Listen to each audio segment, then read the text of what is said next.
this computer. There we go. Okay, and you should press got it, and we're okay. Again, I'd like to welcome you on behalf of Democrats Abroad Greece. Our goal within Greece is to get US citizens registered to vote in US elections. We hope that those who we register will also vote democratically and pursue democratic ideals. And part of what we're doing here is protecting all citizens. And in this particular case, we're looking at the planet and what best practices we're going to be able to do in the future based on all the things that we've screwed up in the past. So without further ado, or plugging away on Democrats Abroad, I'd like to hear from our experts. Thank you, Sarah Jane. Okay, so I'd like to start with a video, and then I will introduce.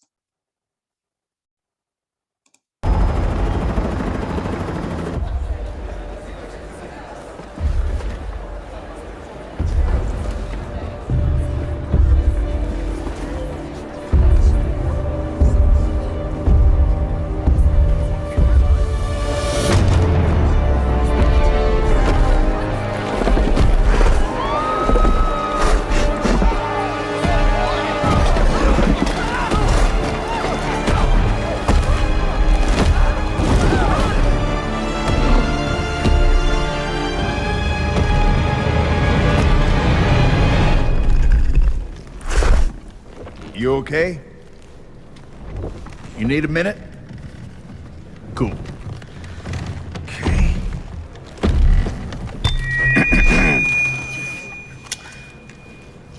Listen up, people. I know a thing or two about extinction.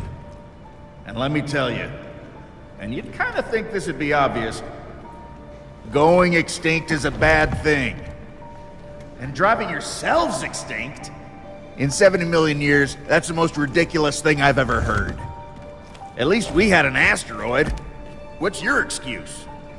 You're headed for a climate disaster, and yet every year governments spend hundreds of billions of public funds on fossil fuel subsidies.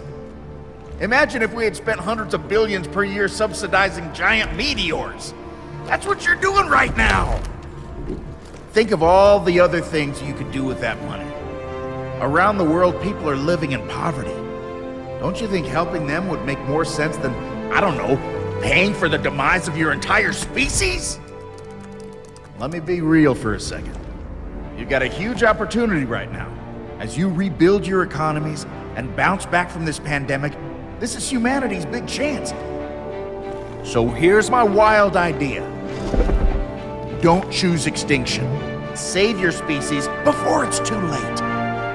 It's time for you humans to stop making excuses and start making changes. Thank you.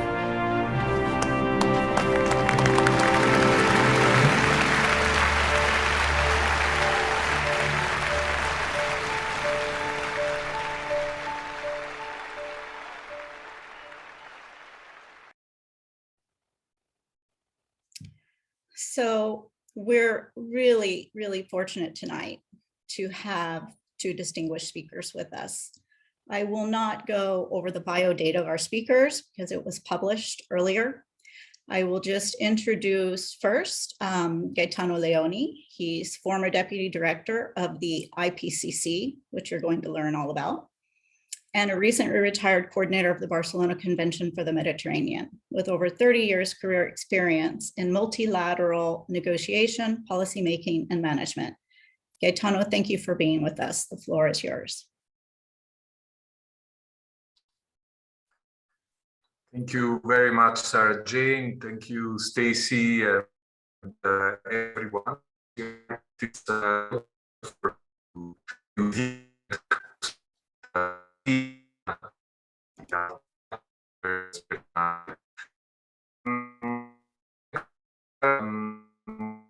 My presentation that you should put kindly on the screen is entitled "The Science Policy Nexus" on climate, we would like to explain and talk about tonight is more than the science in itself. We are being bombarded these days, rightly so, with the situation of climate change on our planet. But to talk about something that is not generally seen or even understood by public opinion, and it's how this science, how does it develop, and how does it link to the decision-making process, of which we have, the ultimate example this week and last week in Glasgow through the Conference of the Parties of the United Nations Framework Convention on Climate Change. So I will touch upon some of the reports, but I will mostly describe a little bit the process. Also because science for many years has been not an excuse to act, but actually an excuse not to act, by saying that science is inconclusive, that science has not yet really finally told us what's going to happen, and et cetera, et cetera. We are moving away from that, and I'm sure everybody around the table tonight is perfectly aware of what the trends are at this moment on climate change. But yet there is a little understanding of this nexus, of this link between the science, how it's accumulated, distilled, the state of knowledge on climate change, and how does it provide the best tools to policymakers to negotiate and come up with relevant and effective decisions. So next slide, please. It's just a quote by the Secretary General of the United Nations, and that says, to put it simply, well, you can read it. It couldn't be any more direct or clear. And I'd like to stop for just a couple of minutes on this. So the year 2020 was one of the warmest actually on record, in accordance with the World Meteorological Organization. The decade 2011 to 2020 was the warmest decade on record in a persistent long-term climate change trend. The warmest 6 years have all been since 2015. The temperature in 2020, the average, obviously, global temperature was 14.9 degrees, which means 1.2 degrees above the pre-industrial, meaning from 1850 to 900 level. And we've all witnessed while the COVID-19 pandemic was raging, we've all witnessed the massive wildfire in Siberia, Western USA, and very close to us, Greece. Cyclones devastating parts of Southeast Asia, the South Pacific, unprecedented and severe winter storms, and we've seen the impact they had on Texas, for instance, the catastrophic flooding in many places. I hate doing, when I was working for UNICEF, I was very critical of what I called the pornography of hunger, the scenes that show extreme pain, extreme suffering. But I really think what we see these days, it's something that we need to be worried about, that we need to be actually scared for, because science is telling us that this science is projecting this extreme phenomena to intensify and even cross probably threshold that are of critical importance for the climate system, to reach those tipping points of no return that some scientists are talking about. The good thing that's happening is that public opinion is mobilized, is much more aware, and that there is a better understanding of how the planet, in all its aspects, at all levels, is fully interconnected and integral. Until even recently, during my own career at the UN, environment was considered a sector. Climate change was another one, and biodiversity and economics and etc.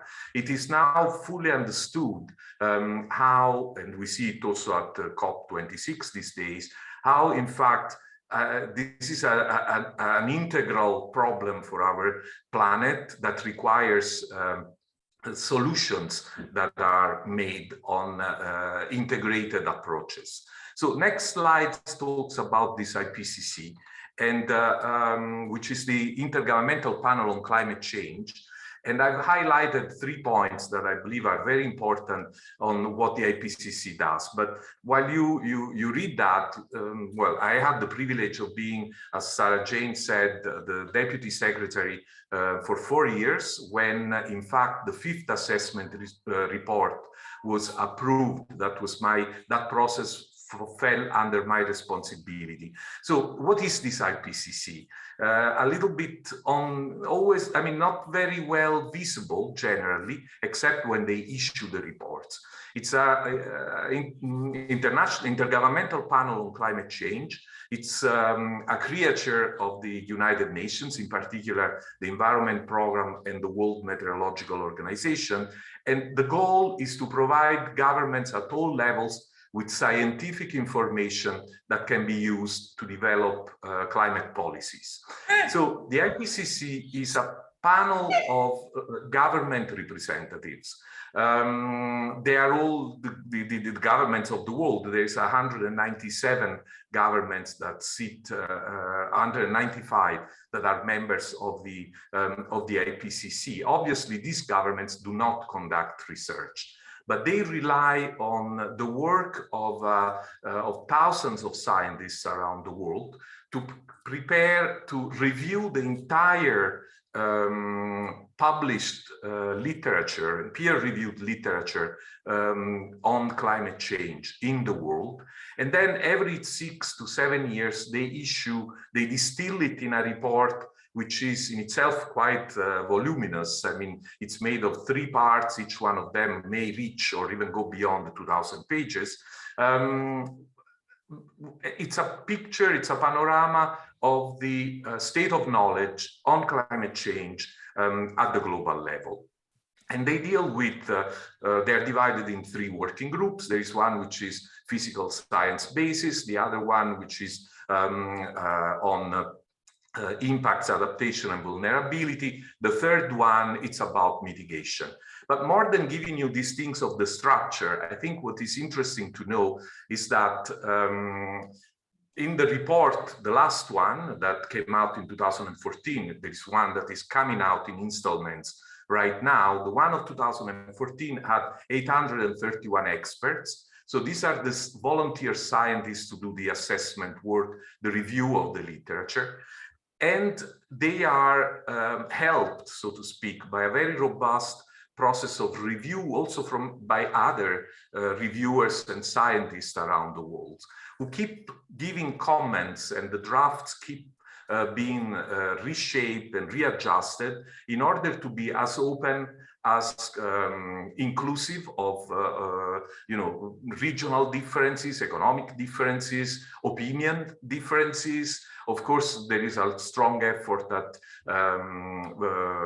achieving some gender balance, of introducing younger scientists in this work, North and South.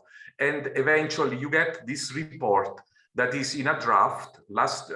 On the current report, which is the 6th one, there have been 180,000 comments already received, which are being reviewed one by one and responded to one by one.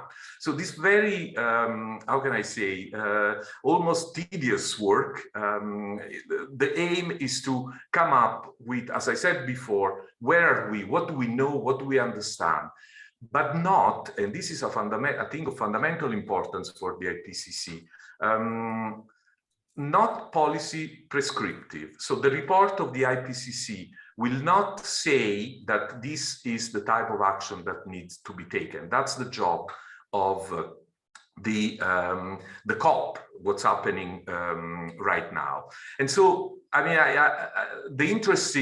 the most interesting moment of all this work is when the scientists and the governments meet, because the governments must endorse such a scientific report.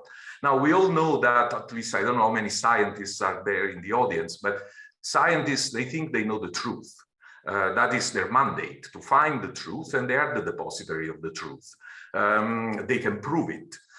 Politicians, they couldn't care less about the truth. They need to use all possible instruments to do what they're supposed to do, which is hopefully the ultimate goal is the public good, but it's also, you know, to appease and satisfy their own constituencies. So that moment of dialogue is the most interesting example of such a science policy nexus. And it happens over the 7 years on several instances, but most crucially on 1 week of approval of the report, which is the most excruciating thing. On those weeks, I would, you know, we would negotiate for 4 days in a row without sleeping. And I'm saying this simply to say that those negotiators are superhuman. I mean, I couldn't believe how they can keep their lucid mind all the way through, going through all these pages in order to approve, among a lot of drama, scientists that want to resign, that they don't want to see their names, to eventually reach a compromise which is acceptable to all, and it goes to the negotiators within the conference of the parties. The last thing I want to say about the IPCC is that in 2007 it received the Nobel Peace Prize, because that year, with the 4th assessment report, number 1, a lot of very stubborn governments finally accepted the fact that there is a human influence on the current phenomenon of climate change. The other reason was that climate change, the recognition that climate change poses a threat to peace and stability in the world. And so they were recognized with the Nobel Peace Prize. Even this year, though, I mean, the 3 scientists who received the Nobel Prize for physics, 2 of them were former IPCC authors. And this confirms a little bit of the level of interest, but also of expertise that goes in the preparation of this report. So on next slide, I'd like to show you really some very few, Sarah, if you can move forward, highlights of the report that came out in August of the IPCC. So the panel is now issuing its 6th assessment report.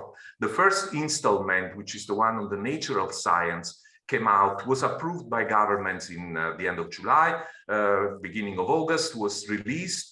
And that report gives us an even clearer idea of where we are with climate change. But also it tells us, for instance, if you see that many of the changes observed in the climate are unprecedented in thousands, if not hundreds of thousands of years. And some of them are already irreversible for the next hundreds to thousands of years.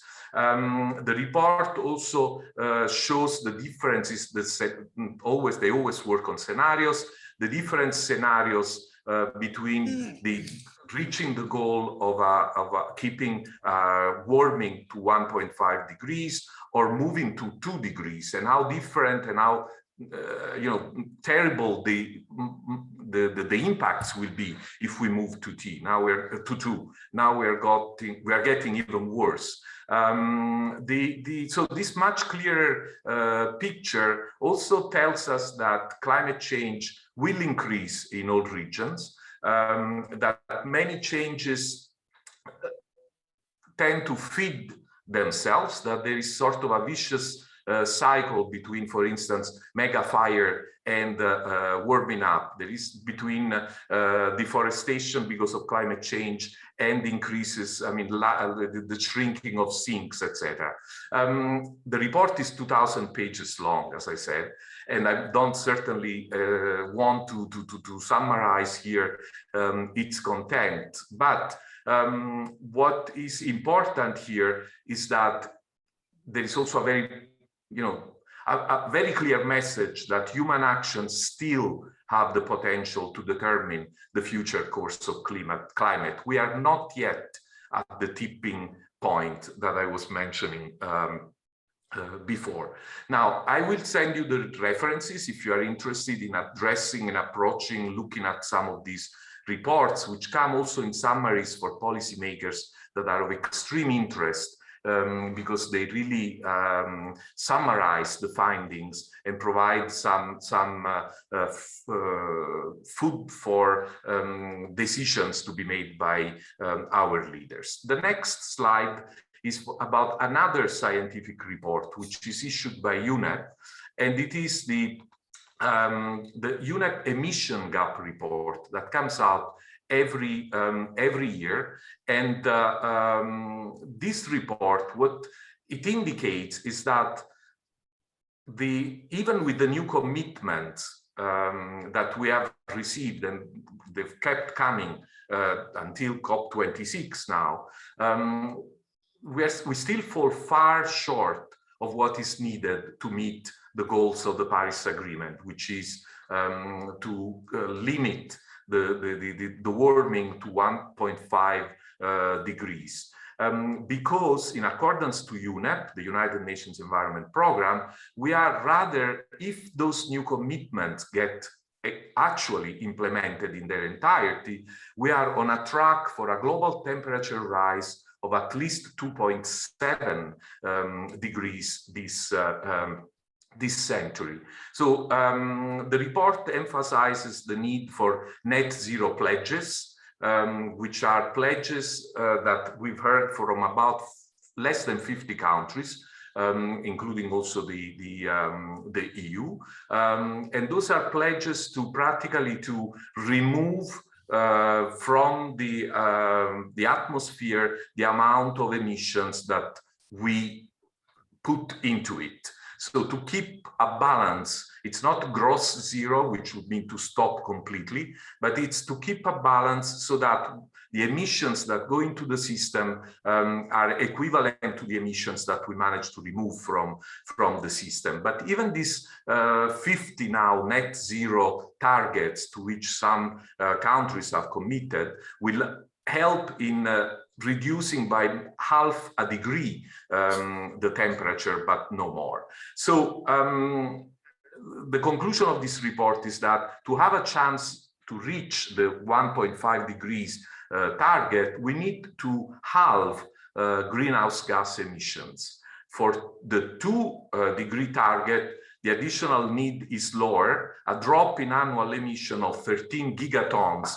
of CO2 by 2030. But the fundamental message, aside from all these numbers, it's that we are running an imminent danger, and that nations need to put in place the policies to meet these new commitments now and start implementing them within months. The last point of this report, which I find extremely interesting and in fact sobering, we hear a lot about building back better, building back greener after the COVID pandemic. But in fact, this report has analyzed all the commitments and the recovery spending, the plans put forward by governments, and they've realized that between 17 and 19% only really stimulate a low carbon transformation. So we are missing an incredible opportunity here of, as I said before, building back better, also because almost 90% of the spending on COVID is accounted for by only 6 G20 countries and one permanent guest, which is Spain. So next slide has a little video about this emission gap report. I'd like Sarah Jane to move to that.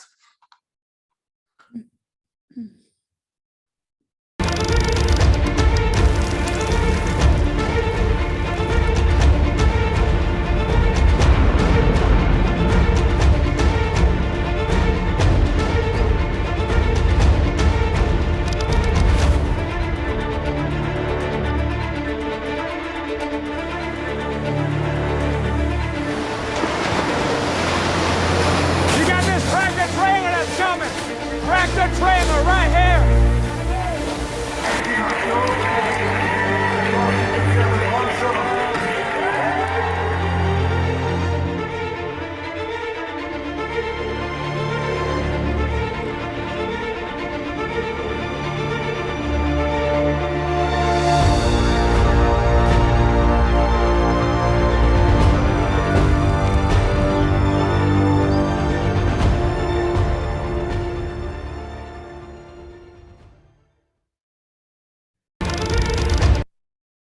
So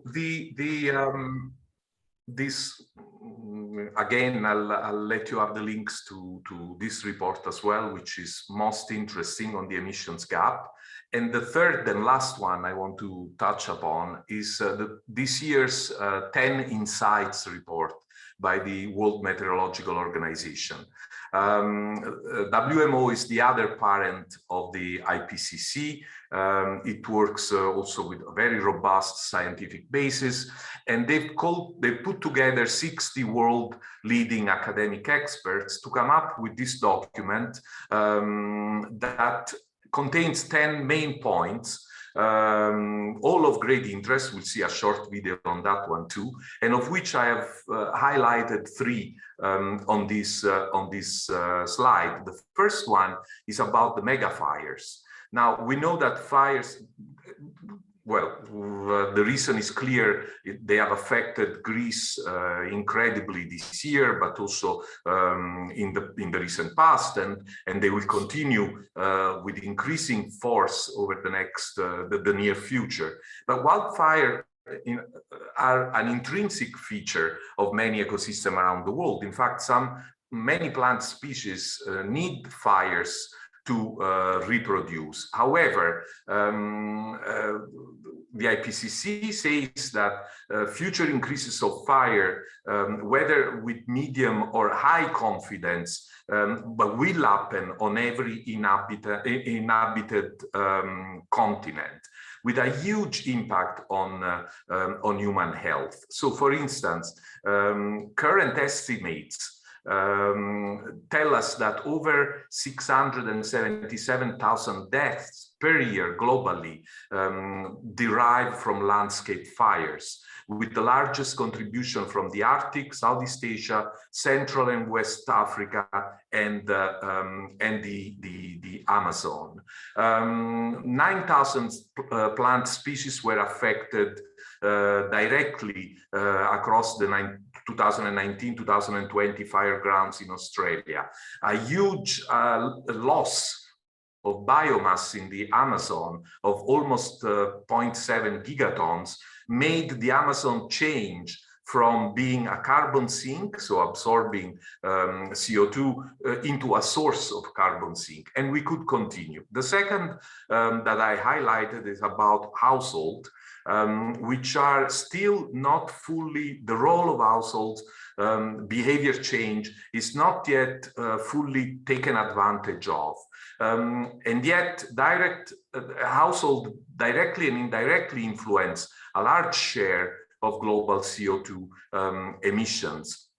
But the point that this report makes, which is very interesting, I believe, is the fact that if we want to achieve the 1.5 degree target, it's necessary at least to halve the average global household CO2 emissions by 2030. And if you think of the huge inequalities around the world, the conclusion is that, for instance, wealthy households in the EU, which are about the wealthiest 10% in the EU, will have to cut their footprint by almost 90% to keep that 1.5. And all this makes the 1.5 target, if I may say so without being too dramatic, more and more difficult, actually impossible to reach. The third insight that I wanted to highlight is the importance of the nature-based solutions on the pathway to Paris. Nature-based solutions are not yet fully explored, and yet their role deserves to increase. So you see in the graph that's on the slide what has happened only in 2019-2012. Sarah, if you can click on it, yes.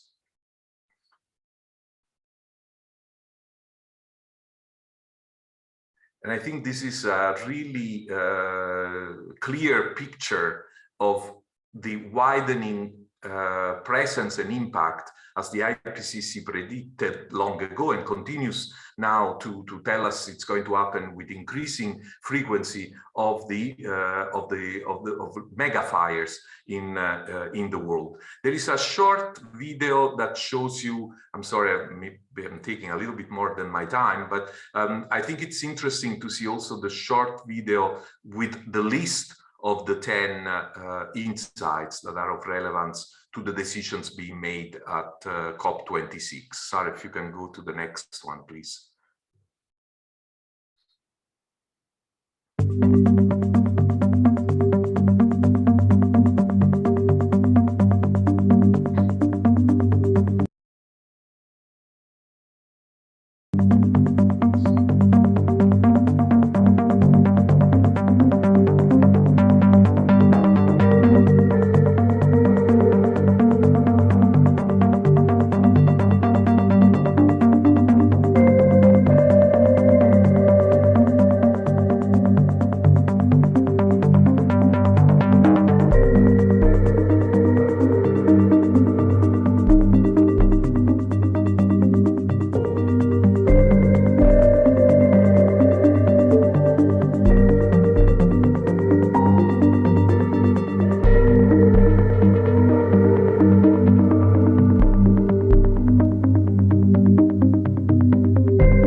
So the science is clear and we know what to do. And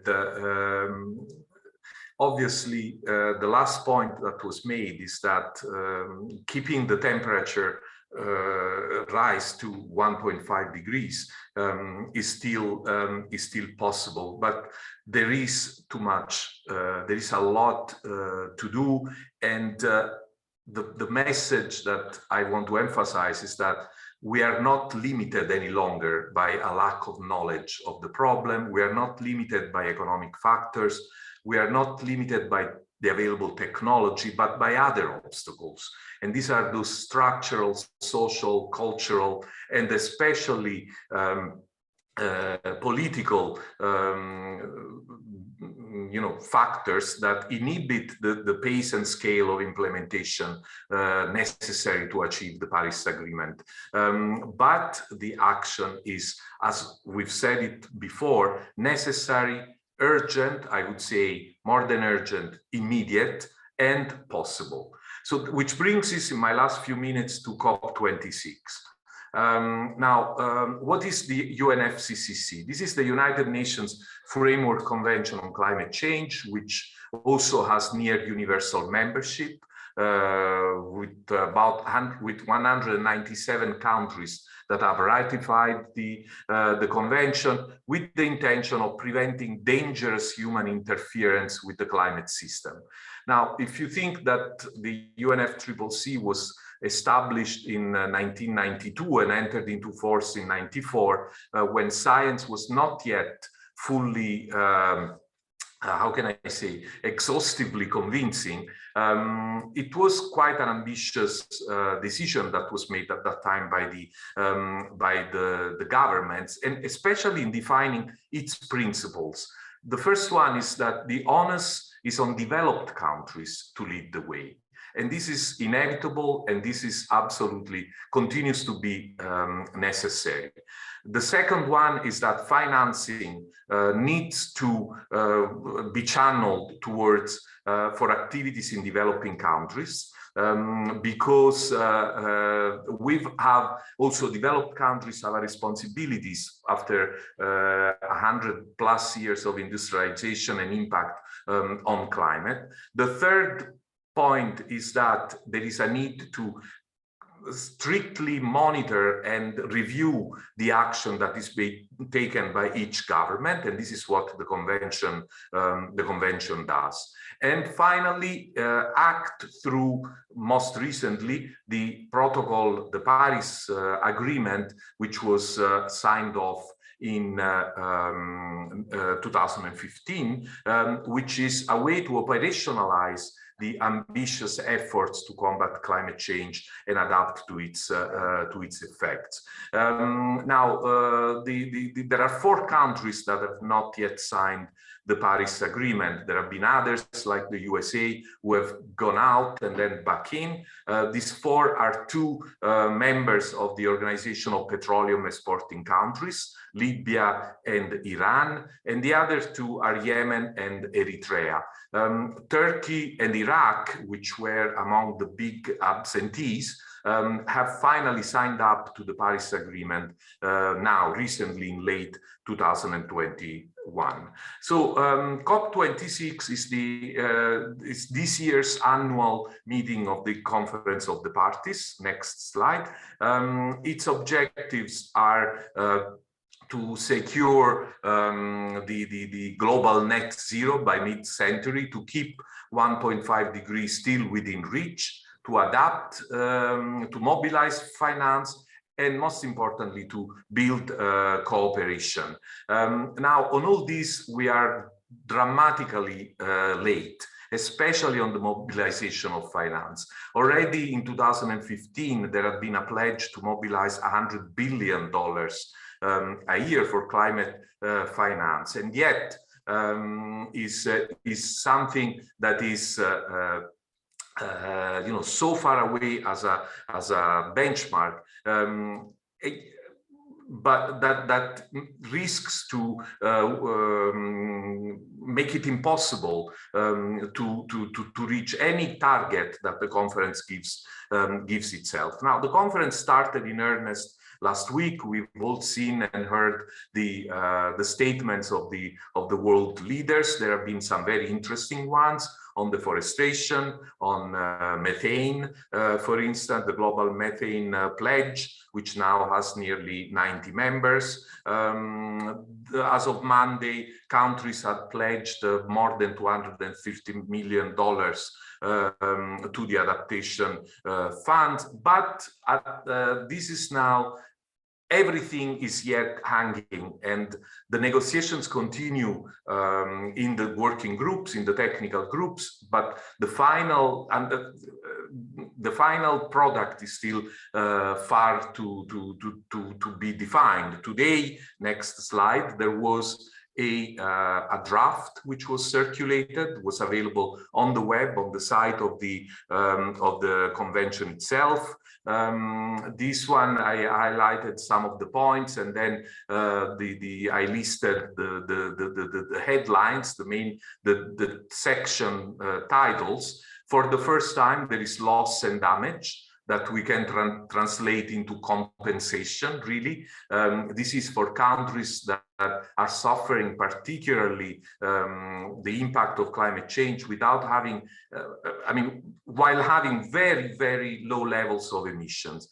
So this first draft is 7 pages. It's ambitious, but it's also full of generalities. And it's more than anything else, the first political step to start the negotiations. What's happening in those rooms, nobody knows but the delegations. But what we know, and we can move to my last slide, is that again, a quote that by the Secretary General: we must listen, we must act, and we must choose wisely.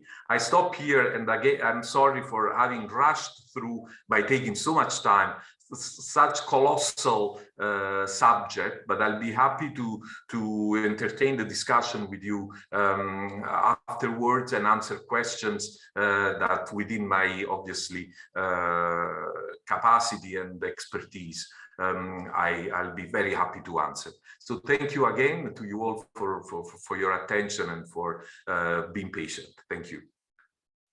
Thank you, Gaetano. That was a very interesting overview of the processes that are not usually visible to the public, but really fundamental in understanding what you've described as the science policy nexus, which is really relevant for the negotiations in Glasgow. I'm sure that you guys have a lot of questions. I've seen them on the chat. I've been living with this guy for 30 years and I still have questions. So we're going to get to those after our next speaker. So a few days ago, I heard with interest the speech of the Prime Minister of Greece at the Leaders Summit, who emphasized how Greece, and I am quoting, despite its small carbon footprint, can make a significant contribution in the green transition. And this strikes me as a perfect way to introduce our next speaker, Christina Baritaki, who has covered very senior positions in the government of Greece, most recently as the Secretary General of the Ministry for Environment and Energy. She is currently a close associate of the Vice President of the European Parliament. Christina, it's a distinct pleasure to welcome you. The floor is yours. Good evening to everyone, and I'm very happy to accept the invitation and be part of your Kafeneion, which is a very different Kafeneion for us Greeks. And really, I very much like the name that you decided to call it Kafeneion. So despite for those knowing Greek that Kafeneion is for something that it's not serious or not, you know, a little light, I think that the first Kafeneion that I participate is very interesting, and I'm very glad that I'm succeeding Gaetano in discussing this in this very interesting and very huge issue about climate change and what policies and governments and states can do to deal with it. So I will proceed and put in share screen my presentation.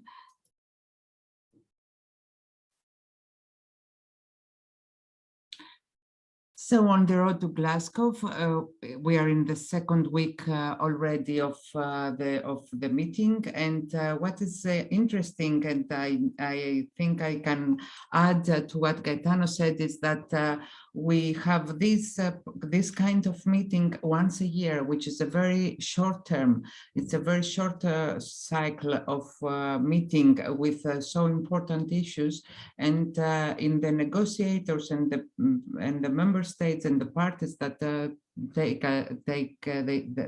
participate, we see every year the same conversation and the same reactions, and the developing countries need some more finance contribution from the developed ones, and the point is in what ambitious we will close each COP, and each COP we have to generate again and again the same terminology and the same targets that we were before each year before. So I will put a framework, first of all, in the European level, because Greece, I want to give you a picture of Greece, and what Sarah Jane read from our Prime Minister is something that I think is exactly what we call the distance from theory to action. And but I would like first to give you the framework of the European Union procedures in things like common targets on climate change and legislation acts that have to be followed by all the member states of the European Union, so that you can understand the freedom degrees that each member state should have or may have in order to deal with such things. So first of all, I would like to point out that in the legislation acts, the European ones, there are two main categories. The first one is the first, yes. The first main category is the regulation, which means that it's a binding legislative act and must be applied in all the members of the European Union and simultaneously. I have an example here on the regulation on energy, and the other great category is the directives, which is a legislative act that sets a goal, a target, but member states has some freedom of some freedom degrees in order to achieve it. So, and here's an example. I have the Council directive on the conservation of natural habitats and of wild fauna and flora. And this is important to know because I move to the next strategic level, let's say, on the European Green Deal. I need to plug my computer, apologies.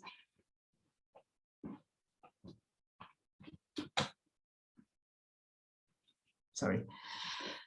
So the European Green Deal, which I'm sure you have heard about it, and it's something that the European Union would like to be the first climate neutral continent, and taking the words from the European Union side, it's the climate change and the environmental degradation are an existential threat.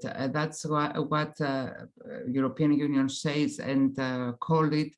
And this European Green Deal is a strategic, it's the strategy that will reach to 2050 with no net emissions on greenhouse gases, with economic growth, decoupling from resource use, and with no person and no place left behind.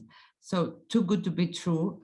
But the point is that the European Green Deal is something that deals with almost everything, and that's correct. That's in its philosophy. It's something that it builds a union on climate, on energy, on agriculture, on the industry, on environment and the oceans, on transport and finance and research and innovation. It has everything, and it has many sectors and many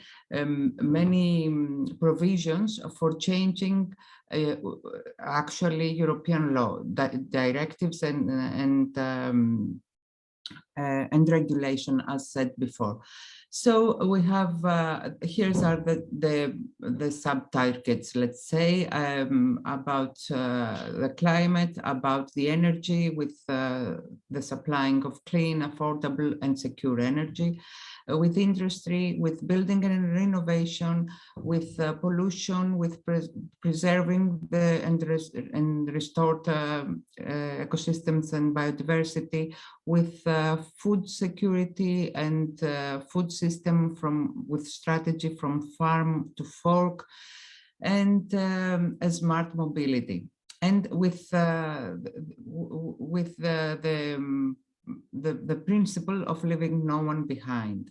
So something has somehow has to there is a bill for all these things, and that's why the European Union introduced the Recovery and Resilience Facility in order to deal with the cost of all this new way and of thinking and organizing all the public perspectives. So the package, the facility in total is with these numbers that you see in two main categories. One is grants, which means that member states will not have to return them, and the other one is loans. and the member states can choose either to take them or not, and they can choose if they want the state to use this loan or to give it to enterprises for the support of the economy and development. And they have this, each member state should provide one recovery and resilience plan, which shall be screened from the European Union and then adopted, but with some pre-requirements. Some of them is that the 37, as you see, % of the expenditures of this plan should be on climate investments and reform, and 20% on digital transformation. So the point is now, the next question for the EU bureaucrats, let's say, is how we are going to estimate that what is green, what is relevant to climate investment and reform in order to calculate these 37%. And they decided that they will use the EU taxonomy system, which is a regulation, which is the binding and simultaneously in action for all the member states, which is a classification system which established a list of environmentally sustainable economic activities. So only the economic activities that are listed under this title in the taxonomy system, in the classification system, only those are going to be financing through the European funds. And the current discussion on the last month, let's say, is how sustainable the nuclear power is, so that we can add it on this classification system as green, and how transitional the fossil gas could be, so that we will include it, but only as a transitional fuel, and not for the time, for all the time from here to eternity, I don't know. Here is, in sake of comparison, some it's the amount of the of each member state in billion euros of the recovery and resilience funding that they can receive from the EU. Divided in grants and loans, and as you see, only 7 countries choose to use the loans prediction, which is Cyprus, Greece, Italy, Poland, Portugal, and Romania. And in the parentheses, it's the percentage of the total amount of the loans that they are asking for. So Cyprus asking only 16%, while Greece and Italy ask for 100% of the loans. And this plan should be applied and implemented for the next 6 years. And it's a little tight in dates, because it comes to it comes as the answer to the recovery from the pandemic and the problems on the economic sector that all the countries faced during the pandemic. So back in 2019, from the General Assembly, from the United Nations General Assembly meeting on September, our Prime Minister Kyriakos Mitsotakis said that we will close, among other issues that he pointed out, that we will close all our lignite power plant by the end of 2028. And what is that was something that was a very interesting and very very, you know, positive announcement that the citizens and even those that are close to the administration or to the parliament, they were not aware of such a position and such an announcement.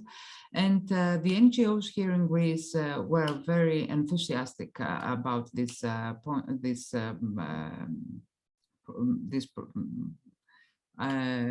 proposal and announcement, and it's not a proposal, it was the Prime Minister. So and it was only 3 months after he became a Prime Minister in Greece. So it was a very good starting, let's say, and the point was that he wanted to be named as the most green Prime Minister of the recent year. So we are in November 2021, so 2 years have passed from that announcement. And we do have some changes from that point because in that time, European Union has the target of 40% of the reduction of greenhouse gas emissions compared to 1990. And now the target, the European targets, it's 55%, which is a very positive thing, but a very difficult one to be succeed in 2030 as a milestone in the way to the neutrality of 2050. And Greece, after those 2 years, still is waiting the new ambitious national strategy for energy, the one that was has been announced in United Nations General Assembly. It's still waiting for the new national climate law, which is announced, which has been announced several times, and each time we take another 1 or 2 months or even 6 months, and we haven't seen it yet. And we have only some announcements on the discussion on the Ministerial Council last week, just in the time of the Glasgow, with very poor announcements and measures in those that were publicly known, and still waiting the delignitisation. I don't know the pronunciation. It's a Greek word, but it's very, you know, and the transition to the post-lignite era, especially for the areas depending on lignite, such as West Macedonia, Megalopoli, and the islands which use oil because they are not connected to the mainland and the infrastructure of the mainland of Greece. And the reality again is that we use climate change and sometimes even climate crisis to blame for all the natural disasters faced in the country, which in some degree it's true, but then we use it so much that we don't see how the public sector and the government and the civil protection can be more close to citizens and to deal and to prepare with such disasters. Last summer, more than 130,000 hectares were burned in mega fires, as Gaetano mentioned. Mainly it was forest and forest areas. And the answer to this problem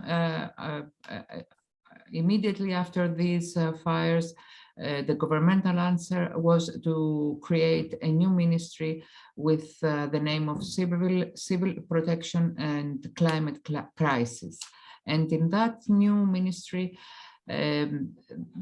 there was the responsibility of climate adaptation, which was separated from the climate mitigation policies, which still are in Ministry of Environment. So we have 2 ministries with specific responsibilities and share the climate responsibility, the one with the mitigation, and the other with the adaptation, which is, I think, something that's I haven't heard any other country to have such such organization of this issue. And in several other issues that are connected to climate change, we have the feeling that most of the legislation acts were exactly in the opposite side from that achieving the climate neutrality target. So some examples. We put forward the simplification of the licensing procedure of renewable energy sources, and that makes a really chaos with competition rules and with market function. But the most important thing is that local population from several areas in Greece turn against the renewable energy sources, and because it was very wrong where they are going to be made, and it was very upsetting again the issue of the measure, how big they are going to be. The environmental licensing and the environmental inspections moved us a responsibility from the public services and the public sector to the private sector, with no very transparency issues to be solved yet. The participatory model that was in charge for 20 years for the governance of protected areas was abolished, and that was the management bodies of protected areas. And some inventors can choose if they want to be located in a protected area.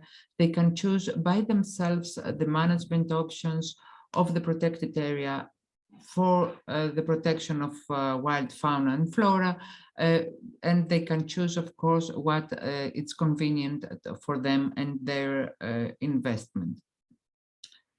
And the reality in November, in this November, is that we have a surge in electricity prices from August onwards, not only in Greece, but in several countries in Europe, especially north.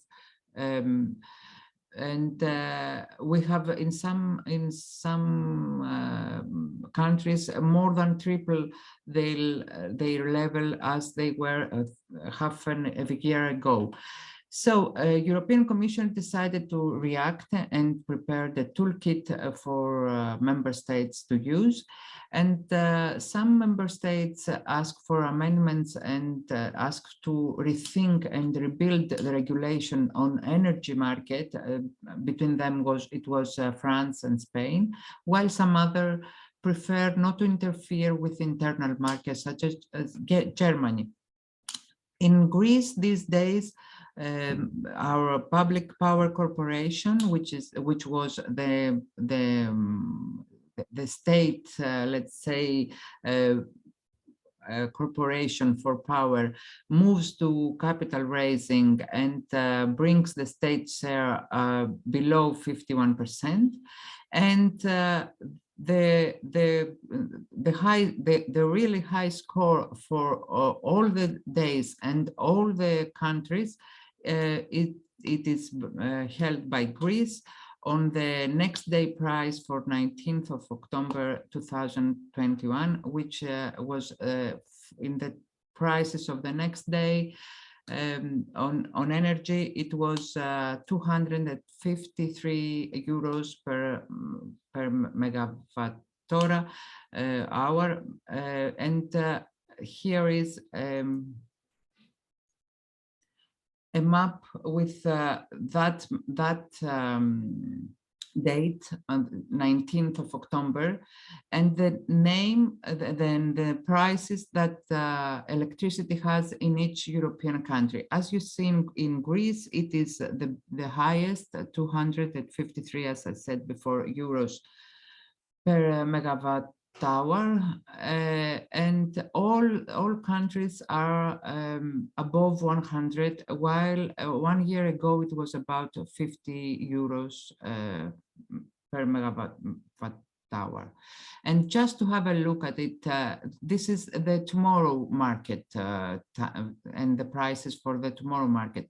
As you see, blue, the blue is the more expensive. So from this part that we have some other colors apart from blue, we are here for tomorrow market, which is I think above 190 or 80, whatever, to above 200 euros per megawatt hour.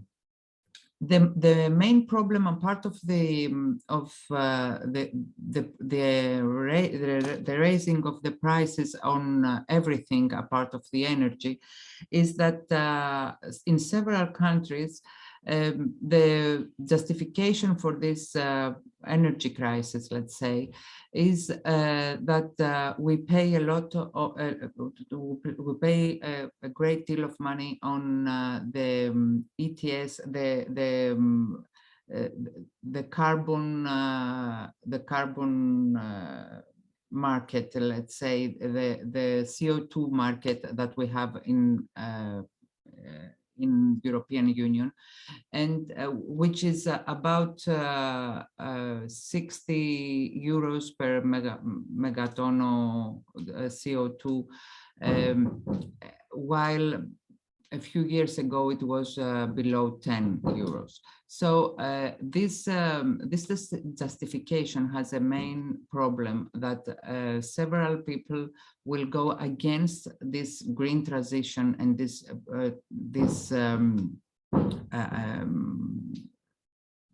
the demands that we have to do and to have actions, as Gaetano said earlier. So I think this is a big trap, and to blame the transition for the raising of the prices of all of electricity, of products, of vegetables, of whatever.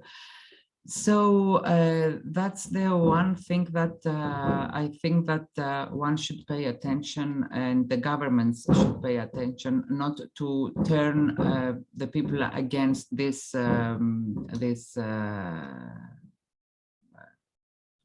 trial, this procedure, the transition, the green transition.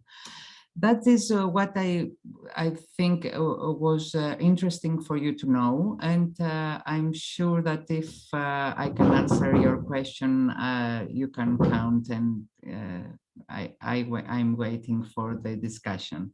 And here's the three scenarios that Gaetano has said earlier. Thank you very much for your attention. Thank you so much, Christina, for sharing your wealth of information with us. Gosh, I feel like you've highlighted a lot of what are Greece's challenges ahead, and they've paid a high price for climate change. And I know that I can speak for all of us. Many members have kind of a foot in each pond, the US and Greece, and it doesn't create so much divided loyalties as it does kind of a shared and amplified sensibility and responsibility as dual citizens. We care deeply about your country. It's beautiful and welcoming. Thank you for sharing so much about it. I would like to move to some questions. We have quite a few here on the chat. And I'm going to call on you. Why doesn't everyone put their video back on now? I think the bandwidth can support it. It'd be easier to talk to one another if we can see each other. There's a question. Charity, you posed a question about what we could do in terms of households to have a larger impact on household behaviors and solutions. Would you like to, where are you? Would you Yeah. like to talk about that? Ask your question No, directly? Yeah, I was just curious that was one of the three, because it always seemed to me that it was something we all wanted to do. And at some level, we're probably all doing it. But I didn't realize that it would be such a significant part of the solution. So that was kind of my question. Yeah, Gaetano. Hang on, somebody's at the door, sorry.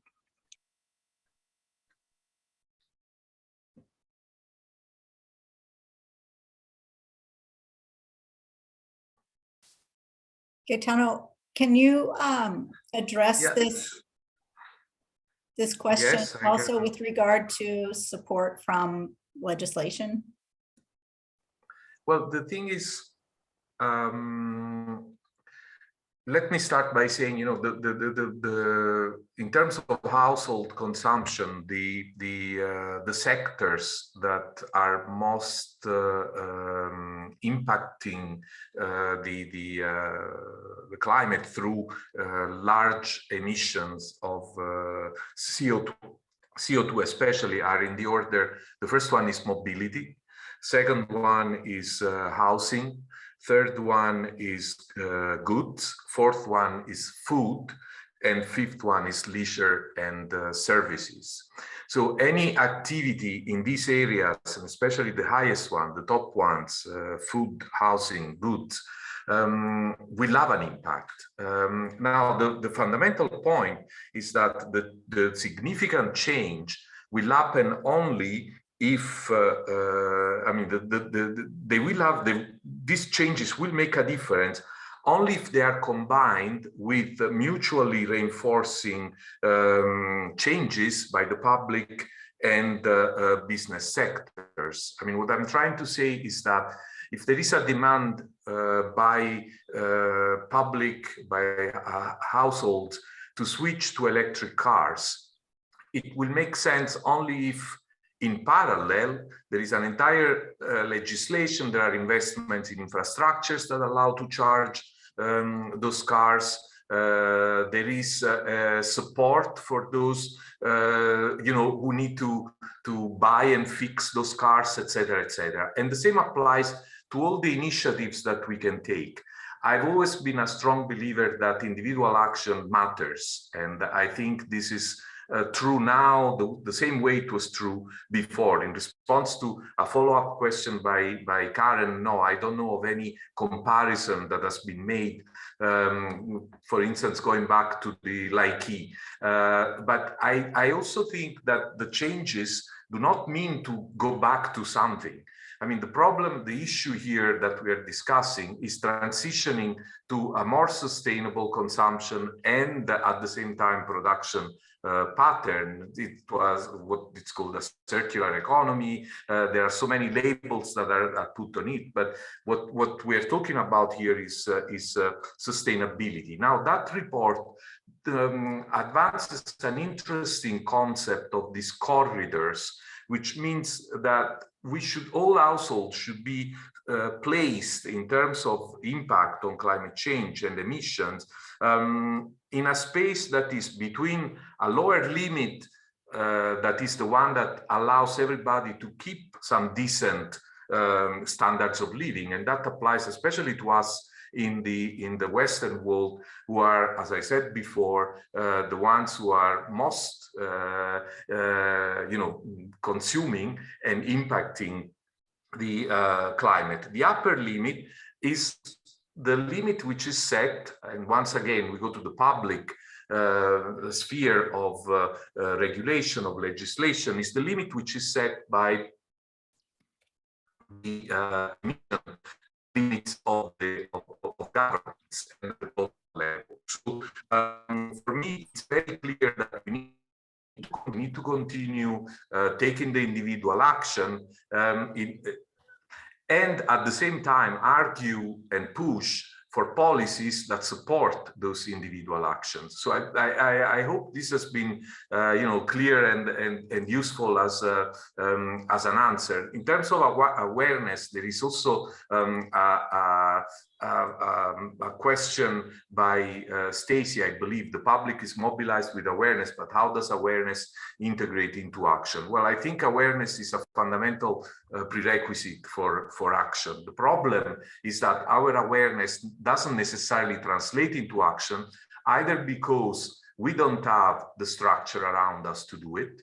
And this brings me back to the point that I made before, or because we are aware, but at the same time, we are unable to take that step that in fact will have an impact.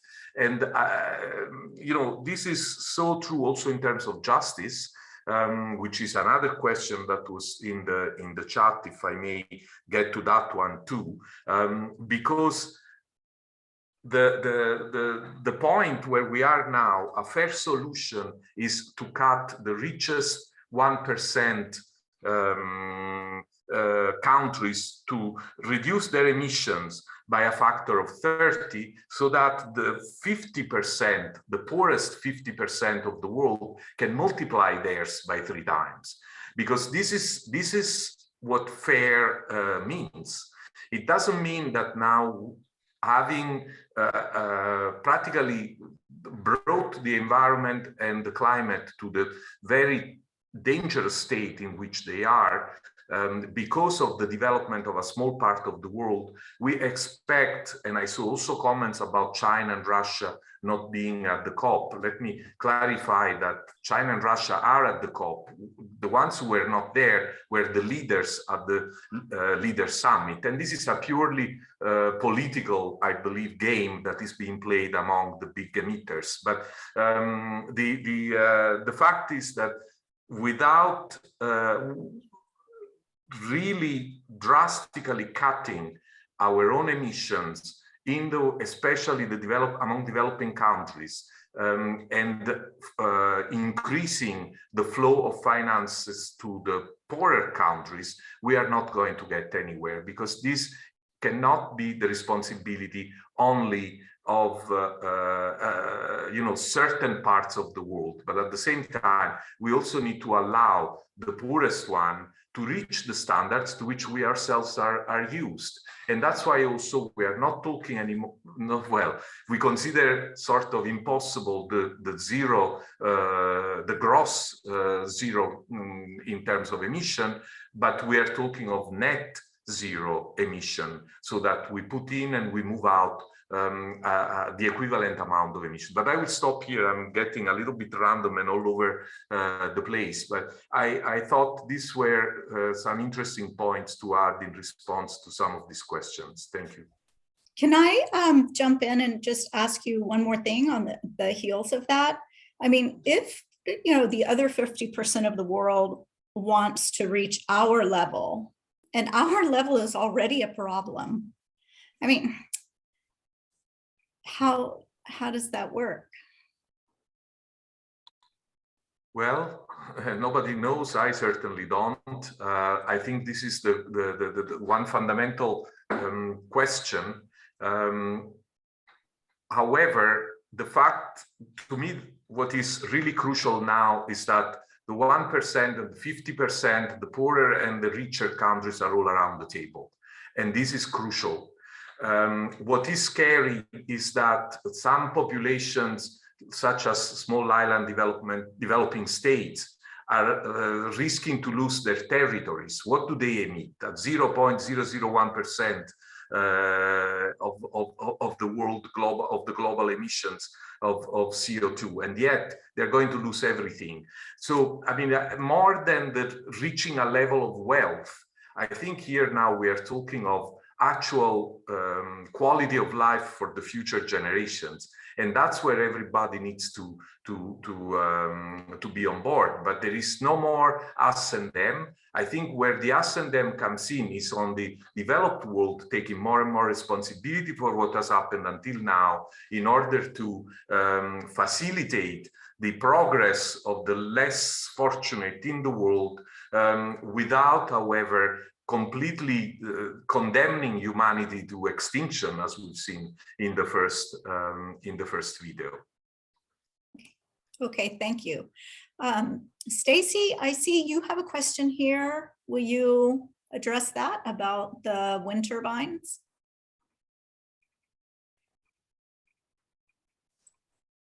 I actually have a couple because I've done some research over the last few months and worked with some groups down in the Mani and in Monavaskia. And they were really arguing against a huge project that was going to install 125 wind turbines literally along the back ridge of the mountain. And the point of that was to get rid of the lignite emissions, but at what cost? And let's not forget that producing those turbines is going to have an effect on the environment as well. It's a lot of metal that's being welded together and using a lot of energy. Aside from creating a problem for animals that have a natural habitat in those areas, as well as the flora and fauna. And what's that going to mean as the globe is heating up and we're clearing that space because of fires? There's a couple of huge factors there. Aside from the ugliness of it, for somebody who looks at the Aegean on a daily basis, I don't want to look out my window and see, 20 wind turbines between Tinos and Mykonos, and yet that may be a factor in order to produce more energy more efficiently without that big carbon imprint. Sorry, I went all over the place, but it just seems like the ministries are at odds. We're talking about, having a better system. And yet the development industry is pushing other things that may not negate that. But what are you saying, Stacy, that wind energy is as bad as fossil fuel energy because it's going to mar your view out the window? I mean, there's a lot of people from the islands that are really against the wind energy. And I feel it's because from an aesthetic point of view, not like you said, you see it out there, it's bothersome, it doesn't look nice.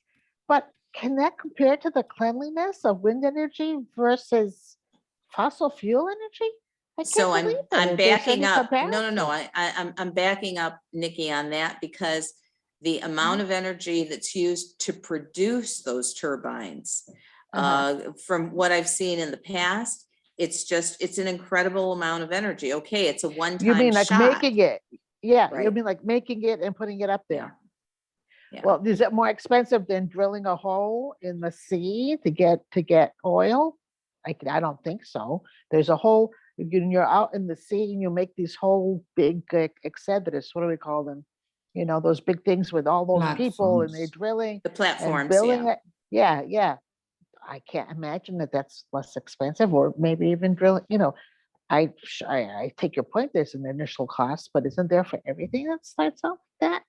I don't know, it just seems to me it's like such a no-brainer that of course wind energy and solar energy would be much better than fossil fuels. And yet, especially in a beautiful country like Greece, I hear a lot of people, against wanting to go ahead with something like wind energy that, I think on some of the islands, frankly, people are worried that it'll lower the value of their land, depending on where it is. I have some friends in Paros, very much against it because they feel that it will make it ugly and lower the value of their land. All right, I take that, I understand that in a way, but I don't know, just the overall benefit for everybody seems like it should be much greater than. The technology is there to put platforms across the Aegean. But the problem is that they also want to use those on mainland Greece. It's not just the islands, but it's also the mainland. And, you can only do so much across the Aegean. And obviously, if it's in the middle of the water out at sea, nobody's going to see it except a passing boat. But there is a huge cost factor in bringing that close to the island as well as the mainland. I'll let the experts talk. I'm going on and on here, and we have both Christina and Gaetano that can address that. You know, what strikes me as interesting is that, you know, I guess this is like when they would build new highways in places that were inconvenient for people. I don't know, Christina? Yes, shall I? Well, it's a subject that I think that everybody is going to think about and to take a position. And the Ministry of Environment here in Greece, at least the previous years, was actually doing some research and some studies in order to have answers to these questions that our colleagues here stressed. And which is, what is that? First of all, it's very important to have the management targets on protected areas. So we have 30% of Natura 2000 sites. I saw that you know the terminology. So this, I guess, the protected areas in Greece is under the Natura 2000 network of the European one. And we have almost 30% of terrestrial and 20% of aquatic, of marine areas. So it should be, it should conclude first what I'm going to do in order to protect these areas, and then I will decide which projects and how huge and I am going to put inside the Natura 2000 areas. Our suggestion, now that we are in we're not in the government, is that, and that was what we were working to do, is that first we had begun the studies that are according to our legislation needed in order to have the permissions and the projects that are not allowed in a specific protected area, which means that we began to study site by site and area by area, because in each area you have different kind of protected species or ecosystem or conditions or whatever. So in some areas, maybe the wind farm can fit, and in another place it can't fit, and you should not put it there, never, because you cannot solve an environmental problem actually with another environmental problem. So you have two sides of the coin. So it's the environmental protection, and we can say that we will succeed in the targets, the climate targets, but we will lose all the protected area and the biodiversity that we are blessed to have here in Greece. And the other thing is that we began in 2018 to have a specific plan, a spatial plan for renewable energy sources, which will be the combine, you know, what should be avoided in some areas, the protected areas, and where in which areas I could put and what kind and how big renewable energy sources and parks or farms or whatever. And the combination of these two studies would give the answer. And so the people would not have to demonstrate against the rest, and which is not a demonstration against the rest. It's a demonstration against the false location of the creation of a wind farm or another source of renewable energy sources. Both of these studies were stopped actually after 2019. And we not stop, you know, in an official way, we stop them, but changing the pre-requirements and sending everything in a later stage and changing the legislation so they have to be again restart or something. And we are not yet know exactly in what phase they are and when they are going to come out and to be in a public consultation phase, which is important, of course, so that the people will be aware of them.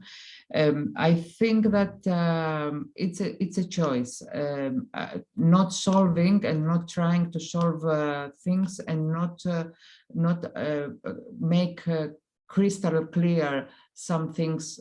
Which is crystal clear is that in some areas, you even if you have a windy area, you should not put wind farms, and in some areas you can put. This is a choice, and the current government has made this choice to postpone the answer. And I would like to address another side of this question, which is something about the in the international you know discussions and negotiation. It's a very interesting terminology, common but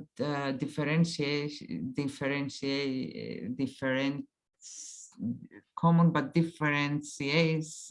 Gaetano, please. Common but differentiated responsibility. Yes, exactly. Thank you, Gaetano. Well, in this case on the res issue, I think that we should have as a country or as a world a common and differentiation responsibility to accept some kind of res near us, despite the aesthetic part, but in such number and in such cases that we will share the demands for the production of energy. And the point is not to make more Western Macedonians in terms of environmental degradation in some areas due to renewable energy sources. So if we decided to put more farms, but in less numbers of not huge, and so that they will support the consumption of the area, then we will share the problem, and no one will be the one that has to be in a degraded environment, actually. And I think that's a point of responsibility as well. But again, in some areas we must say no in the location of such. But we must say no to a big hotel as well. Not only the rest, or to a big industry as well. It's not the windy parks that make the problem in the environment. It's whatever it comes and has consequences in the habitat, in the protected species. So it's not the rest the problem, but the disturbance main. Thank you, Christina. I think, Karen, you had quite a few questions here on the chat. Some very interesting ones. Yeah, but that's going to be another 2 hours if we get into blue carbon and carbon financing and whether we can use it. I think I want to say, going back to Anna's comment in the chat, we've been talking for years about rooftop solar.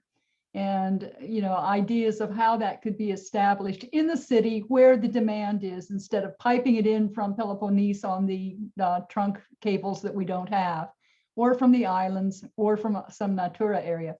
And I think the frustration that I personally feel is, got great ideas, got nowhere to go with them.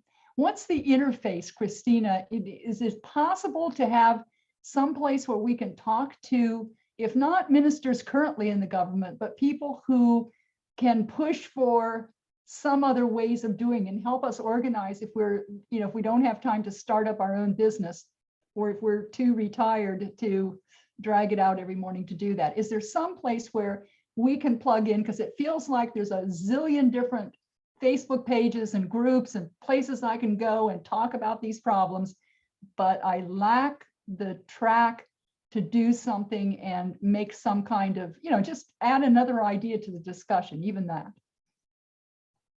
That's the end of the question. Well, it's a difficult one, but I saw a study recently that if in the city, in the island of Crete, which is the biggest in Greece, and it's my home place, but if in all the areas, the urban areas, they put some rooftop mirrors for the sun, then the Crete will be autonomy for even for the peak, even for the most demanding energy that it needs on summer months. So unfortunately there were some technical reasons in how it is in Dictia. Anybody who can help? Dictia in Greek. The networks.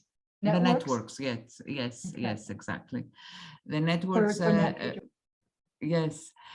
The networks and the equilibrium and the equilibrium that I produce and then I consume, and I have to give it to the network, and then I have to take it back.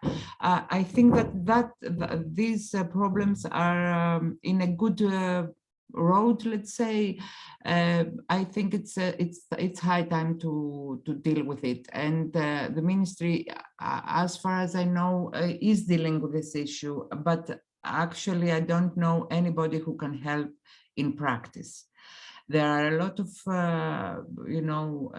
NGOs and think tanks and people that are really interested in doing things and in helping other people to make the difference.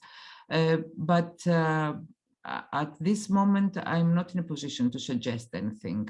Maybe if I can think about and I can follow up somehow and give you something, but nothing comes to my mind easily now to tell it. Christina, we have a couple of other questions here. One is regarding firm legislation for energy saving, new buildings, public buildings and homes. And then we have another comment about technology to place PVs in the city is not there. So, I mean, is this a legislative problem? Is it a technology problem? If there were legislation, would then technology follow, or financing for people to make these changes? I mean, where is the intersection here to move forward? Sarah Jane, may I just, in asking that question about the legislation of private homes, public buildings, and so on, new structures of having firm legislation. And what came to mind now is, do you all remember when internet came and how we all were pressed? It's a much simpler process, but we're all pressed, and we found ways to put internet in our offices, in our homes, and so on. And what was the pressing reason for doing this?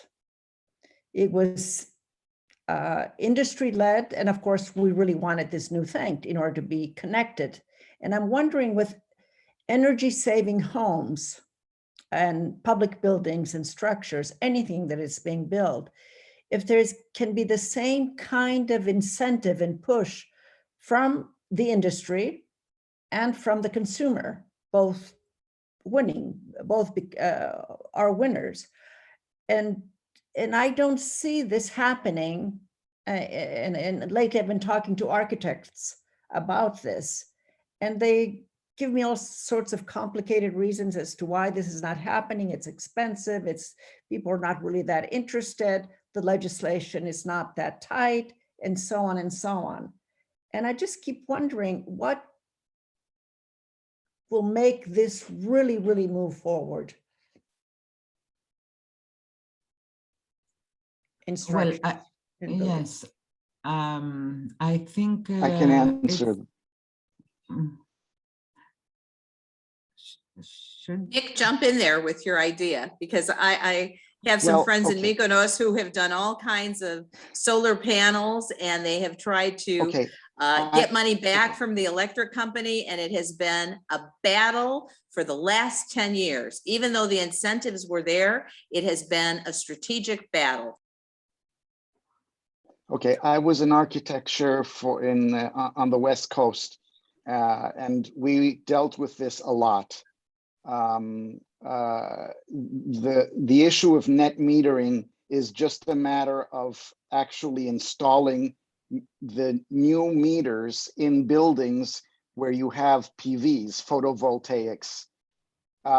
So that's a decision that has to be made by the powers that be. But the other problem is that if you want to have PVs in cities, essentially we don't have the capability yet. The PVs are so inefficient that if you were to plaster all of them on the rooftops of a 6-story building, you would not even get half the requirements, the electrical requirements that is needed for the building on a sunny day.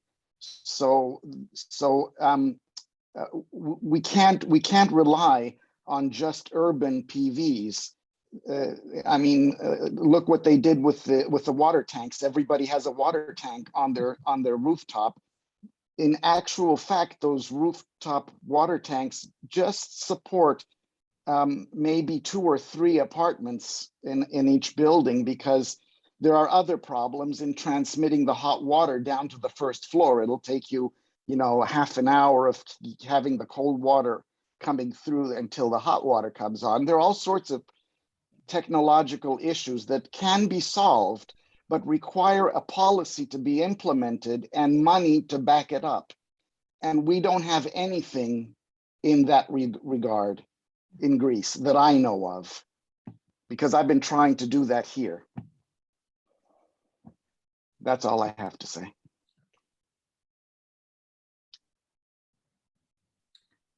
Just to add something apart from what Nick just said, I think that the legislation part is very important, and the decision to have incentives and to support people that are going, and what I don't remember who said that 10 years now people have problems with the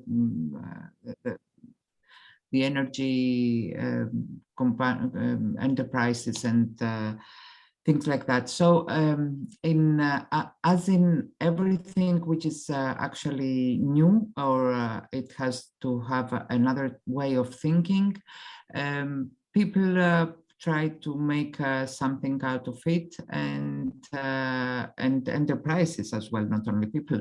And then we are not transforming it to have a correct application and correct implementation. And we do not see the problems. That is something that happens to new things generally, but I think that, as I said before, that it's a choice not to clear up things. Again, here it's a choice not to deal with these problems and not to make more easy for people to use and to have at least what they can and when they can in energy part and their consumption. Of course, we need the technology in order to collect the energy and to reuse it when we need it. The storage facilities, which is very low nowadays still. And of course, we need a support, and that is in the European Green Deal, a great part of it, of the buildings issue. So the buildings, in order not to lose energy. That was in recent years. There were a lot of programs for rebuild your house in a climate, let's say, proper way, and in energy savings. And I think in resilience and recovery plan for Greece, they are indicated a huge amount of funds in order to have this rebuilding both in private and in public buildings. So I think that is very easy. It's something that it moves the economy, because you need a lot of people to help you make all the issues that you need to have in your house in order to proceed to energy saving. And it's very important, because we do save a lot of energy with this recreation of especially old houses, some decades in age. Hope that helped with the answer. Thank you, Christina. Okay, so I have a message from Gaetano here. Can I comment on the data issue of the Washington Post article? Yes, you may. Yeah. Okay. Thank you. Thank you. Yes, I saw. My boss needs to give me clearance always. So I saw, I think it was Karen who shared a link to a Washington Post on the issue of data and how incomplete and inaccurate. And I want to explain a little bit my own experience now, the last job I had in the Mediterranean, and Christina knows this very well. In the Mediterranean, proper policy decisions cannot be made because the assessment, the data that we have is absolutely unequal in a region like ours, where you have some of the G7 countries in the north, some very troubled countries with wars, etc., others poor countries around the basin. And to me, an article like that, I haven't read it in detail, I will.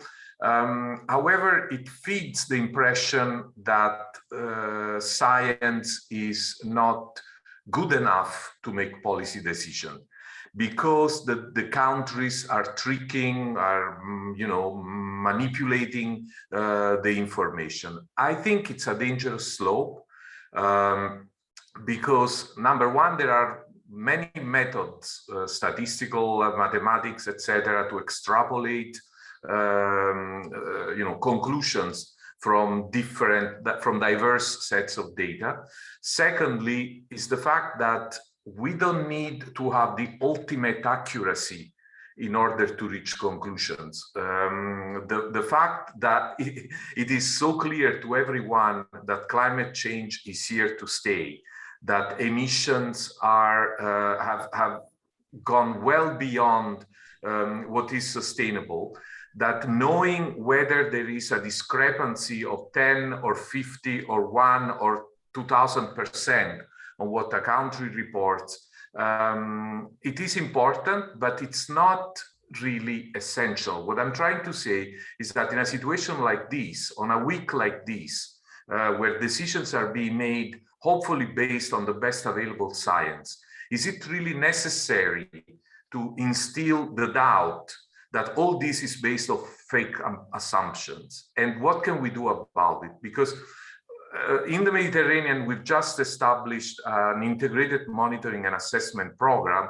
hoping that maybe in 10 years, in each one of the countries, there will be equal methodology, the same methodology used for assessment, the same, at least, even if at different levels, type of structures for the collection and the access of this data, so that eventually we have a picture which is more or less accurate. But I don't need to wait for that to know that there are 5 billion pieces of plastic floating, microplastics floating on the surface of the Mediterranean Sea. I mean, this is, so I hope I've made my point.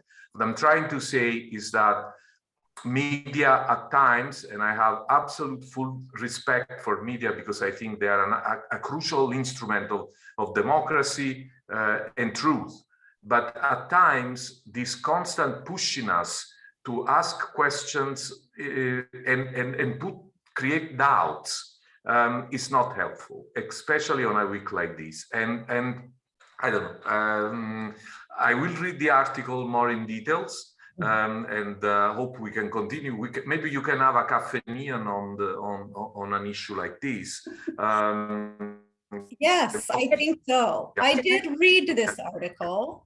And what was most interesting about it is that after 40 pages of bashing the science, the two scientists, the journalists reported that they agreed that that the mechanisms used had a way for making up for this skewed data, and that in fact what they came out with was a reasonable conclusion. But you had to read 41 pages to get to the last paragraph. So for 40 pages, the UN, the COP, the process was being undermined. And then at the very end, you know, and I felt like that was dishonest. I felt like they were not doing anybody any favors. So, yeah. But with all respect to the science, when you look at China, when you look at Soviet Union and their expansion of petroleum and coal, full steam ahead, and then you look around the world at the Ethiopias, the Nicaraguas, how are you really confident that the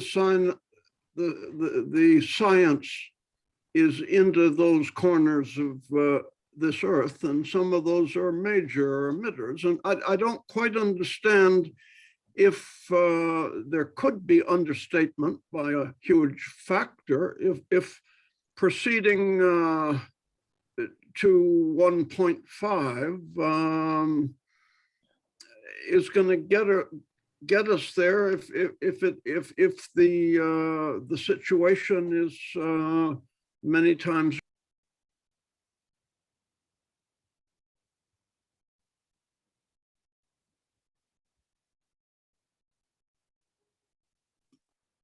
Richard, we didn't hear the last part of your question. You muted yourself accidentally, I think. Oh, I'm sorry. I'm sorry. I just don't quite get to get into some of those places and some of the major emitters and polluters that you don't need a CIA or Mossad. I mean, can the science really be that accurate? I mean, it's a big planet. No, I mean, if I may, Sorry, Richard. No, go ahead, Gaetano. No, I think, yes, it's a very important question that you raise. But as I said before, indeed, data provided by countries may be inaccurate. But does this in any way invalidate what is the conclusion that we are heading towards an irreparable crisis? I don't think so. For me, whether Nicaragua is reporting the correct data or not, and I don't know if it is because they are in bad faith or simply they don't have the capacity or the structure to do it. I won't say it's irrelevant, but what COP is doing is looking at a crisis that exists. I mean, I could be very simplistic. I used to think, you know, I don't feel well. I go to a doctor, the doctor gives me a diagnosis. Do I really need to go through an exact autopsy of my organ before I really start taking action? And whether the science, whether the set of X-rays is accurate or not, it does show that there is a problem, and that's the problem on which we need to act. So for me, this issue, the discussion of the fact that all the data need to be 100% accurate takes us nowhere, because they will never be, and because we have no way to how do you say, to ascertain the accuracy of those data. At the same time, though, I believe that an instrument like the UNFCCC, which has, as I said in my presentation, among its main objectives and values, reporting and assessment, I think that is a valid thing to do, and that's where a lot of efforts are being invested. So we will never reach the absolute perfect, impeccably accurate picture, but at the same time, we have enough information to take action. And to me, this is enough. No, I do agree with what you're saying, Gaetano, but if countries are not reporting, whether they have the technology to do it correctly or if they're doing it on purpose, but they set goals in reduction. So if their data is wrong, their goals, then this is, for me, the main point that I got from the article is that their goal setting is not based on the real data for the particular country. And yes, but this with every country is setting goals, and this is one of the main objectives. So the data for the particular country has to be correct for these goals to be set. Elizabeth, I don't think there is any way to check on that accuracy absolutely. So we need to believe that that the countries are presenting the data that they can produce and that this is done accurately, because otherwise the whole system will just be unable to work. So I still think that is important that all countries report and produce data.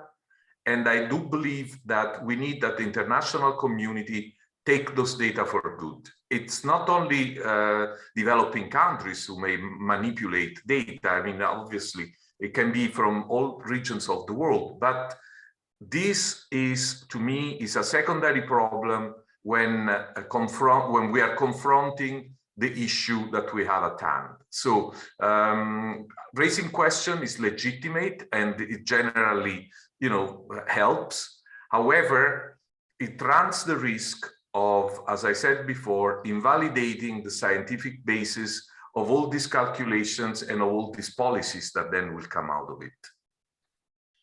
But I mean, if a country makes a pledge to do this or that by 2070, if the data is understated, we may have only half of that time. I think I recall it said Russia had not done an annual report since 2016.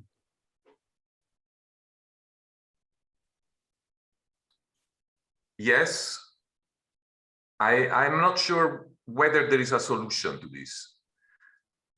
And because of that, I believe that we take it for granted that the data are the best we can get, and that on that basis we can act. So we can continue. I mean, I don't know, for me, it's such an issue of, maybe I'm blue-eyed or I'm too much of an optimist, but I really think that we cannot start checking on the data that are submitted for these processes to the level of saying there is 100% accuracy. And we don't have the means. And I don't see exactly the type of impact any step is crucial, whether it is on manipulated data or not. To me, that is the fundamental thing, is that we move forward, and we have to move forward now. And that's my point and my interest. So I like, we've gone way over time. I think we could talk for hours. I'd like to end on a really positive note, but I see that Judy, oh no, Judy Bliss just left. Oh, she had put a comment in here about human ingenuity, about if we really have our attention on this whole matter, new ideas will emerge. We will not be confined to what we know now forever. Will we come to understand how to use, for example, the fungus underground? Oh, she just left. I wish she could have spoken to that directly. Christina, would you like to say something about human ingenuity and how hopefully we will find our way out of this crisis? It's a very interesting idea.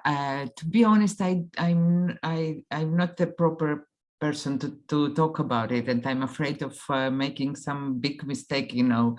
But I find it very interesting, and I find very interesting, and maybe a next Kafeneion on nature protection, which is something that has to be in parallel, as we said before, with the climate actions that we need to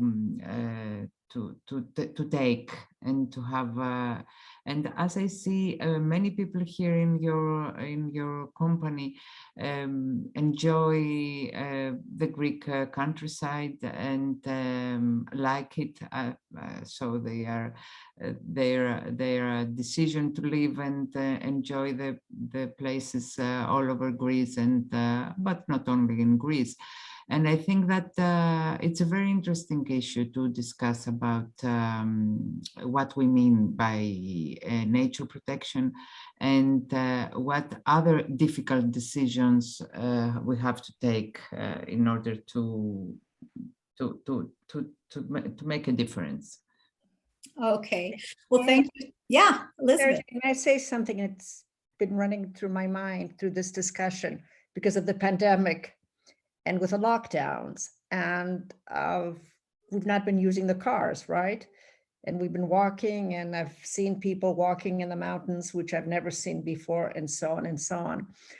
And I'm sure the reports in terms of the emissions, which have been reduced because of the use of cars. I don't know what other, I think, have come down in terms of emissions, industry, and so on, which have been shut down. And I keep wondering with the climate change, whether we will go through periods of pandemic where we will have to shut down in order to reduce emissions. And I don't know, you know, what within the next coming years, what we will be faced, but this is very clear and raw in my mind with the pandemic that we're living today. I say a thing on this without taking too much time. I think Elizabeth raised really an important, interesting issue. One thing I think we need to say is that we should not hope for pandemics in order to solve this problem, because the level of pain, of suffering that this pandemic is bringing on us, I mean, we need to do everything possible to avoid that it happens again, although even their projections are, this is just one of many to come. But you're right that indeed the COVID-19 pandemic led to a drop of global CO2 emissions. You'll be surprised though, that was only 5.4% in 2020.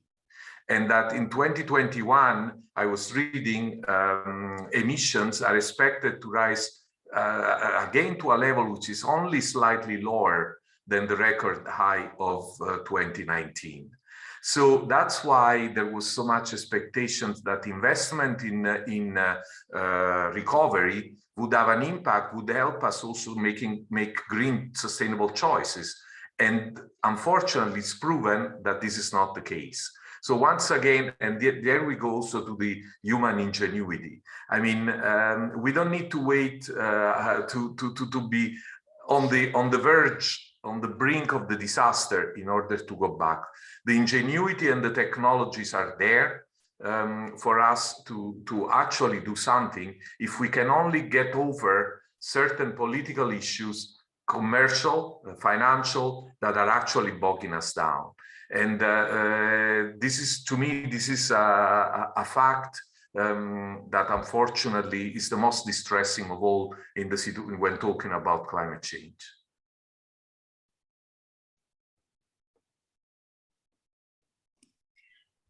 Well, is there anything else that anyone wants to add before we sign off for the evening? Okay, well, I just want to say thank you, really, everyone, not just for showing up, but for caring. And I definitely think that our Environment Cafe, which will happen, Christina, we will invite you, and we will try and have some examples of good best practices. Okay.